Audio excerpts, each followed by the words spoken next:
자, 안녕하세요. 이번 시간은 70페이지죠. 자, 70페이지 7번에 이제 영년생 작물의 육종법 이렇게 나와 있죠. 이제 1년생이 아니라 단연생 이러한 작물들. 이러한 작물들은 주로 이제 작물 자체가 주로 목꽃 나무의 종류가 많고 또 크죠, 그죠? 그리고 생장하는데도 시간이 많이 걸립니다. 자, 그렇기 때문에 이런 경우에는 영년생 작물의 육종성에 다음과 같은 단점이 있다 이래 되어 있죠. 자, 1번 보니까 생육 특성상 기초가 되는 유전관계의 규명이 상당히 힘들다. 그래서 유전관계가 명확하지 않은 게 문제고요. 두 번째로 상당한 시일을 거쳐야 성목이란 말은 나무가 다 자란단 말이야. 성목이 되고 성목이 된 다음이어야 목적하는 행질이 나타나는 경우가 많기 때문에 우리가 어떤 육종을 할 때 어떤 행질을 가지고 있는 이런 품종으로 개량을 하겠다라고 하는 그것을 확인하는데 시간이 굉장히 많이 걸린다 이런 이야기죠. 그리고 이제 육종의 규모가 크다 보니까 경비가 많이 들죠, 그죠? 많이 된다. 한편 대부분의 영년생 작물은 영양분식이 가능하므로 한 번 우량계통이 육성되면은 그 유전성이 변치 않고 정식하기에 용이한 그러한 장점도 있다. 그러니까 이건 영양계를 통해서 육종이 가능하다. 영양계 분리를 통해서 육종이 가능하다 이런 이야기죠, 그지? 그런데 영양계는 우리가 이제 종자를 통해서 육종을 했을 경우와 영양계의 경우의 차이가 뭐냐면 종자 번식을 할 경우에는 이제 교잡이 이루어지고 하면서 순수성이 점점 이루어져가는 잡종성이 나타나게 되죠. 그죠? 그러나 영양계의 경우에는 그런 잡종성이 나타나지 않는다. 이거는 순수성을 그대로 유지할 수가 있다. 그렇죠? 그래서 한 번 우량계통은 계속 변치 않고 한 번 우량계통으로 선발이 되면 계속 우량계통으로 유지될 수가 있다. 이런 장점도 있다. 그래서 이런 영년생 작물의 경우에는 이와 같이 나무 같은 것이 많이 있고 이런 것들은 대부분 다 영양 번식이 가능하기 때문에 또 이런 이점이 있기는 있다. 이렇게 볼 수가 있습니다. 자, 이제 70페이지 밑에 그러면 새 품종이 이제 개량이 되었다. 개량이 되었다라고 한다면은 그걸 잘 유지를 하고 그리고 농가에 보급을 시키고 이래야 되겠죠. 그죠? 그래서 품종의 특성 유지, 우량한 새 품종이 육성되도록 재배 세대가 경감에 따라서 순수성이 감퇴하여 품종의 우수성이 저하되는 경향이 있는데 이런 걸 품종의 퇴화라고 그래. 품종이 개량되는 게 아니고 오히려 계속 이제 교잡되고 교잡하고 이렇게 함에 따라서 오히려 순수성이 줄어들어서 품종의 우수성이 오히려 떨어지는 경우가 나타날 수가 있다. 이걸 품종의 퇴화라고 하는데 이러한 품종의 퇴화를 막을 수 있도록 우량 품종을 개량하면 그러한 조치가 필요할 것이다. 이렇게 볼 수가 있고요. 그래서 영양번식의 경우에는 일단 유전적 퇴화가 방지된다. 아까 전에 이야기했듯이 영양번식의 경우는 우량계통은 계속 유지될 수가 있다. 그래서 영양 번식을 통해서 유전적 퇴화를 방지할 수가 있다. 1번 체크해 놓으시고 그 다음에 갱리 재배를 함으로써 자연교잡이 심한 작물은 갱리시켜 재배를 함으로써 자연교잡이 차단될 수 있도록 해줄 필요가 있다. 그래서 품종의 퇴화를 막을 수가 있다. 그렇죠? 그 다음 세 번째로 종자의 냉장이라는데 종자를 고도로 건조시켜서 냉장 보관하면요 수명이 상당히 오래까지 갈 수가 있다. 그래서 종자를 고도로 건조시켜 밀폐 냉장하면 수명이 극히 오래 간다. 육성된 새 품종의 종자를 이렇게 냉장 보관해 두고 해마다 그것을 사용한다라고 한다면 이런 품종의 퇴화를 어느 정도 방지할 수 있을 것이다. 그 다음에 종자 갱신, 체계적으로 퇴화를 방지하면서 최종한 종자를 해마다 농가에 보급함으로써 종자를 계속 갱신시켜 나갈 필요가 있는 것이다. 자, 그러면 우량 품종의 종자를 이제 정식하는 것은 주요 농작물의 새 품종이나 기존 우량 품종의 종자는 국가 사업으로 퇴화를 방지하면서 체계적으로 정식하여 농가에 보급시키고 있는데 이것을 종자의 갱신이라고 한다. 이렇게 되어 있죠. 자, 종자 갱신의 밑줄. 종자 갱신의 의미는 품종의 퇴화를 방지하면서 체계적으로 정식하여 농가 포장에 보급시키는 것을 종자 갱신이라고 한다. 그래서 종자가 갱신된다라고 하는 것은 결국 농가에 보급되고 그렇게 보급되어서 새로운 개발된 종자에 의해서 수확이 이루어지고 하는 그러한 과정이 이루어져야만이 종자가 갱신된 것이다. 이렇게 이제 볼 수가 있겠죠. 자, 그래서 이제 종자 갱신은 포장에다가 보급을 해야 되는데 이런 포장에 보급하는 종자의 종류를 보면 기본 식물포에서 나온 것이 기본 식물 종자고 원원 종포에서 나오는 게 원원 종자고 원종포에서 나오는 게 원종이고 최종포에서 나온 게 보급종이다. 이 보급종을 이제 농가 포장에 보급하게 되는 것이다. 그래서 종자 갱신의 체계를 볼 때 기본 식물포에서 기본 식물 종자를 채종을 하고 원론 종포에서 원론 종자를 채종을 하고 원종포에서 원종을 채종을 하고 최종포에서 보급종을 채종을 해서 농가에 보급하게 되는 것이다. 됐죠? 그래서 보급종을 채종하는 포장은 어디다? 최종포다. 보급종을 채종하는 포장은 어디다? 최종포다. 자, 이 정도 기억해 놓으시고요. 됐죠? 자, 그 다음에 72페이지에 생명공학 기술이다 라고 하는 게 나와 있죠. 자, 생명공학 기술 요거 이제 한번 정리를 한번 해봅시다. 우선 식물의 조직 배양 이렇게 되어 있는데요. 자, 식물의 조직 배양. 우선 식물의 조직 배양이 이루어지는 과정을 한번 정리를 해보면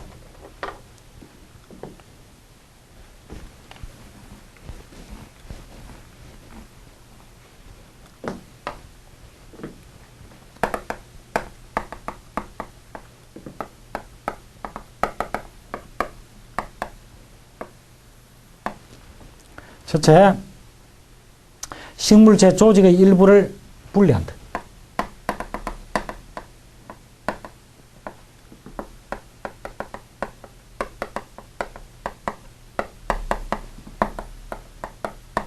분리하고 그 다음에 조직의 일부를 분리하고 이것을 분리된 조직을 소독해야 되겠지.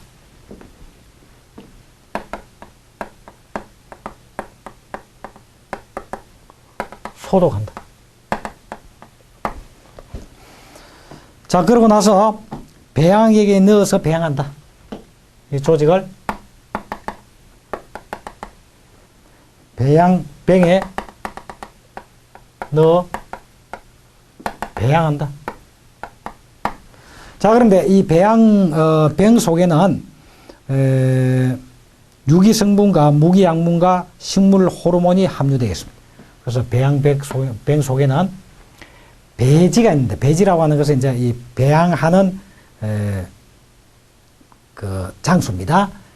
배지가 있는데 이 배지에는 어떤 성분들이 포함되어 있느냐? 유기성분,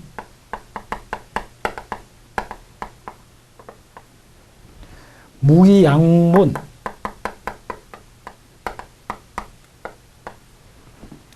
식물 호르몬, 몬 등이 배양 배지 속에 포함이 되어 있어. 그런 것들이 포함되어 있는 배양병에다가 조직을 넣어서 배양을 합니다. 그러면 이제 유기성분에는 예를 들면 탄수화물이나 아미노산 같은 것이고,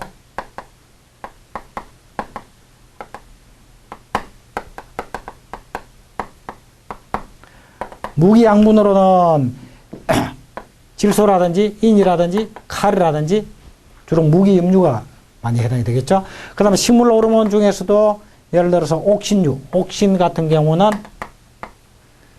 생장을 촉진하는 이런 식물 호르몬이니까, 자, 이런 것들이 포함되어 있는 배지가 들어있는 배양백에다가 배양을 합니다. 배양을 하죠. 자, 이렇게 배양을 하면 뭐가 형성이 되냐면 켈러스가 형성이 됩니다.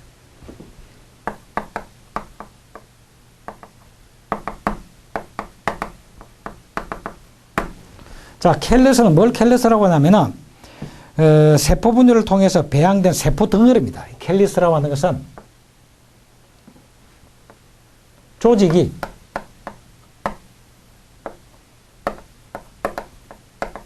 세포 분열을 해서 조직이 세포 분열을 해서 배양이 된 세포 덩어리다.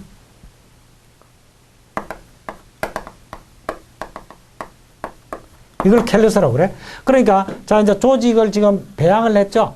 조직 배양의 결과 나온 세포 덩어리가 켈러스입니다. 자 이런 켈러스가 나오면 이 켈러스를 잘게 자릅니다. 그래서 켈러스를 잘게 잘라서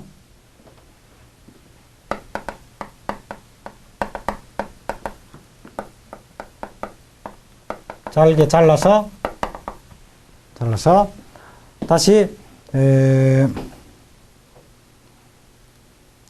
재분합 배지에 옮깁니다. 잘게 잘라서 재분합 배지에서 또 배양합니다. 자, 그런데 재분화 배지다라고 하는 것은 이거는 이제 식물 호르몬인 시토키닌이 들어 있습니다. 그래서 이 재분화 배지에는 뭐가 함유되어 있다? 사이토키아닌, 시토키닌이라고 하는데 시토키닌이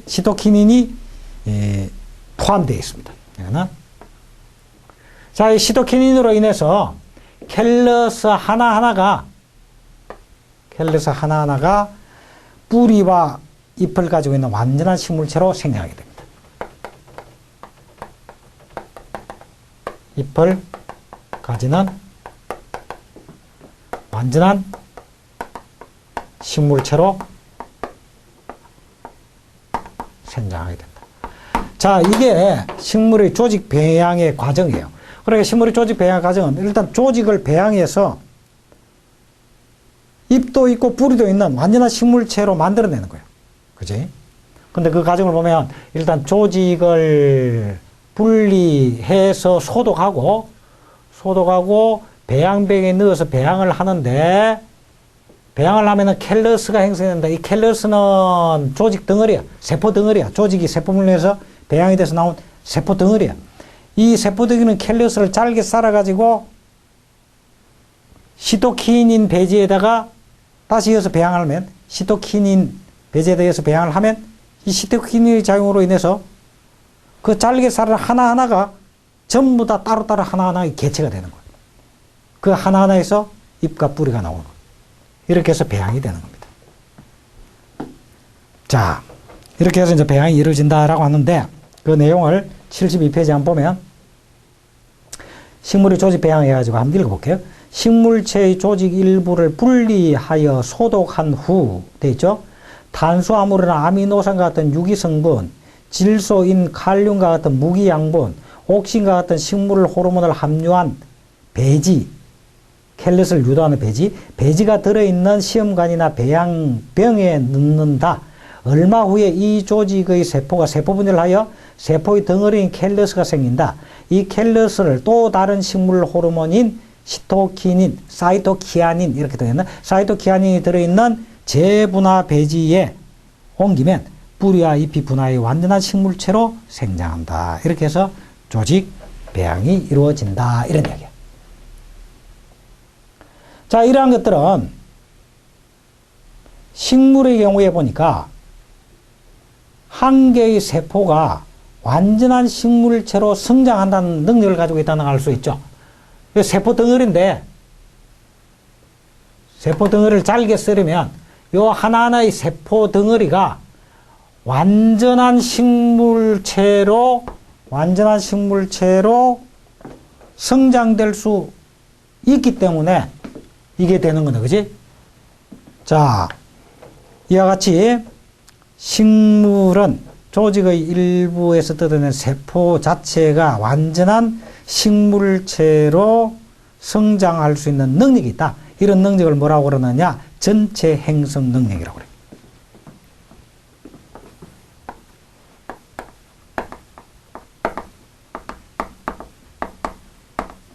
전체를 행사할 수 있는 능력이 있기 때문에 이런 조직 배양이 되는 거예요. 그래서 이거는 식물의 경우면 이제 동물의 경우는 전체 행성 능력이 없어요. 동물의 경우에 동물 세포 하나 잘라내 가지고 그것 가지고 동물 그대로 완전한 동물을 만들어낸다 안 된단 말이에요. 그래서 동물의 경우는 이게 없는데 식물의 경우에는 전체 행성 능력이 있기 때문에 이것이 가능하다.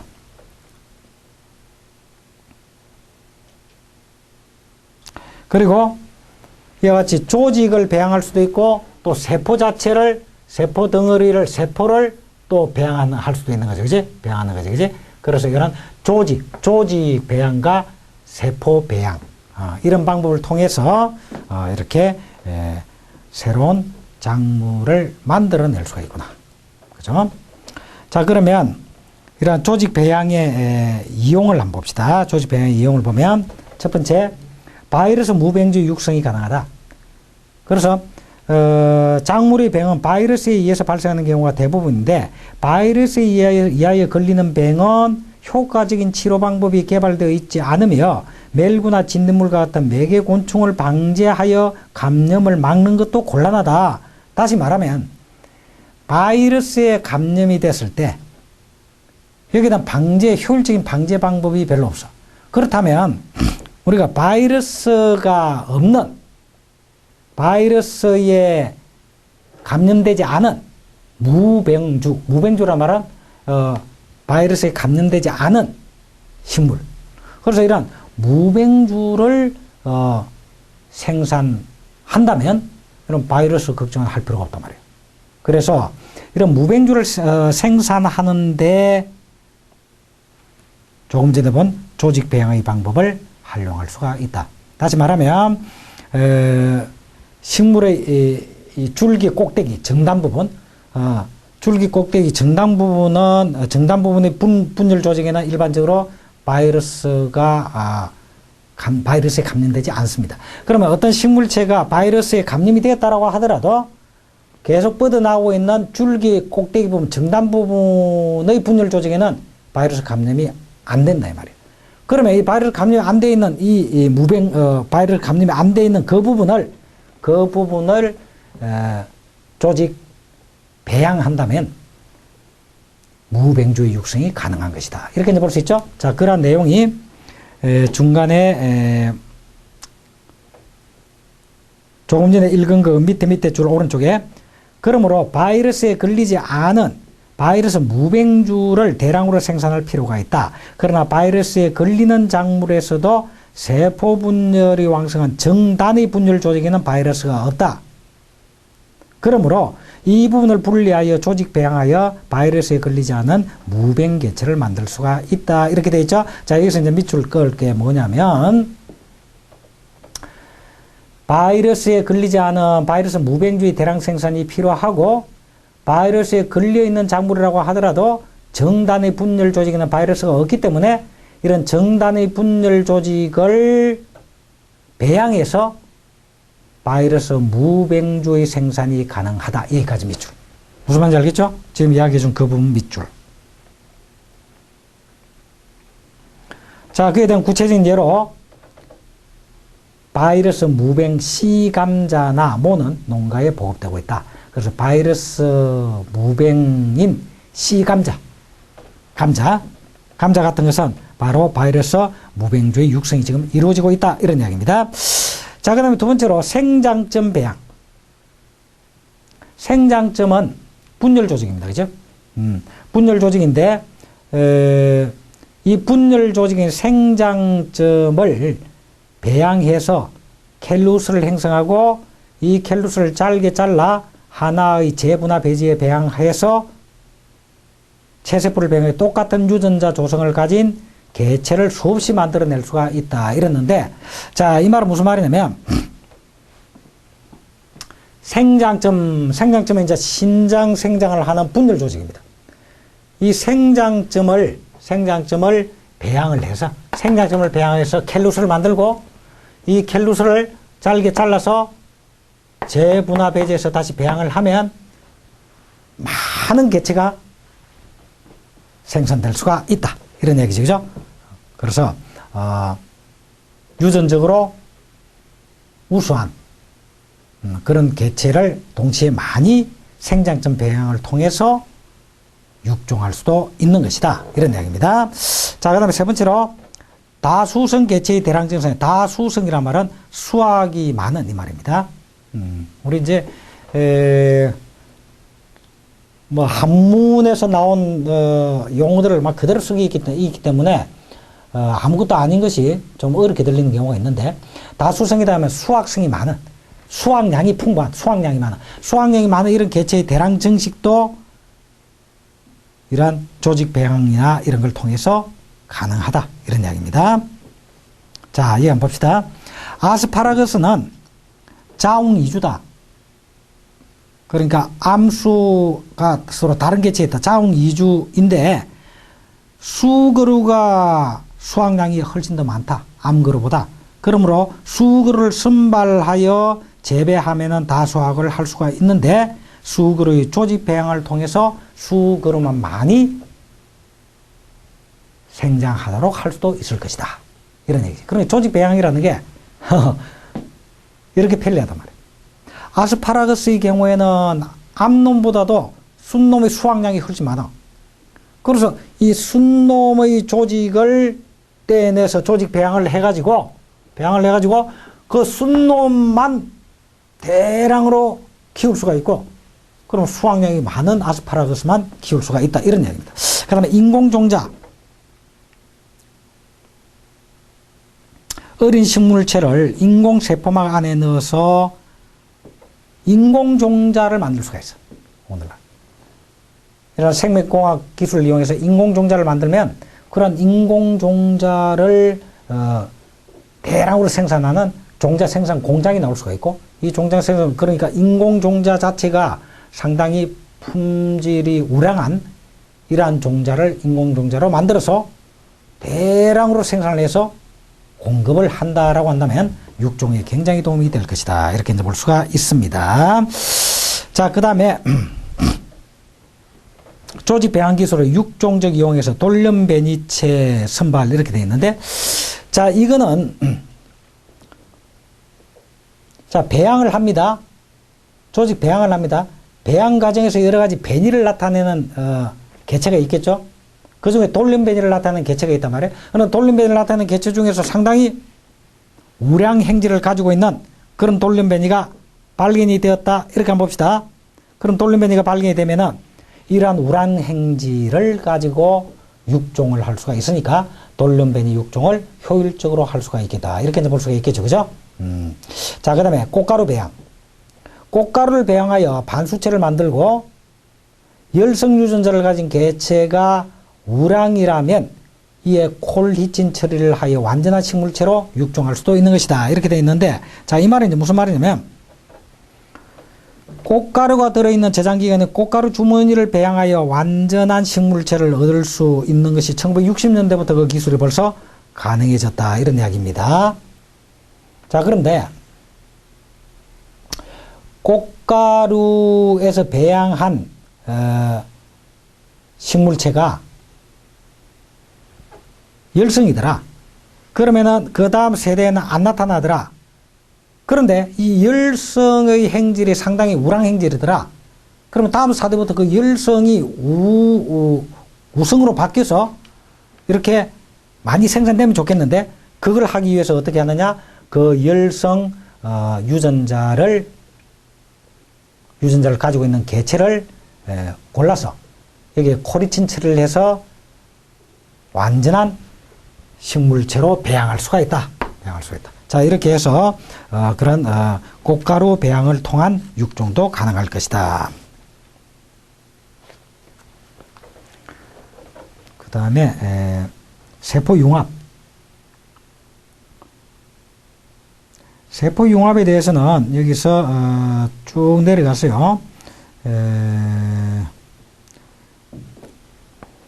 세포융합에 의해 밑에서 하나, 둘, 셋, 넷째 세포융합에 의하여 같은 속의 다른 종 간의 잡종을 만들거나 다른 속 간의 잡종을 만들어서 훨씬 더 우량한 품종을 만들어낼 수도 있다. 이렇게 볼 수가 있습니다. 자, 그 다음에 뭐 유전자 조작을 해서 새로운 육종을 할 수도 있는데 유전자 조작을 할 때 가장 많이 이용되는 운반체로서는 3번에 나오는 T 플라스미드이다. T 플라스미드 이것 정도 여러분들 기억해 놓으시기 바랍니다. 자, 그 정도로 정리를 하시고요. 여기서는 상당히 좀 전문적인 내용들이 많이 있는데 이런 전문적인 내용을 완전히 이해를 한다라고 하는 것은 쉽지가 않기 때문에 거기까지 여러분들이 갈 필요는 없고 멘델의 법칙이라든지 멘델의 실험의 내용이라든지 거기에 대해서 좀 익히고 그 다음에는 나오는 여러 가지의 용어들, 의미 이거에 대해서 조금 여러분들이 관심을 가지고 용어를 정리한다라는 기분으로 한번 정리를 하시면 충분히 내용 이해하는 데 도움이 될 겁니다. 그리고 오늘날은 조직 배양을 통해서 상당히 육종 쪽으로도 상당히 우량한 품종을 조직 배양이나 이런 세포 배양을 통해서 육종할 수도 있는 기술이 발달되어 있구나. 자, 요 정도 여러분들이 이해하시면 되겠습니다. 자, 그 다음에 이제 쭉 넘어가면 이제 제 3편으로 이제 재배 환경 들어가는데, 자, 재배 환경부터는 다음 시간에 하도록 하죠. 자, 이번 시간 여기까지 하겠습니다. 수고하셨습니다.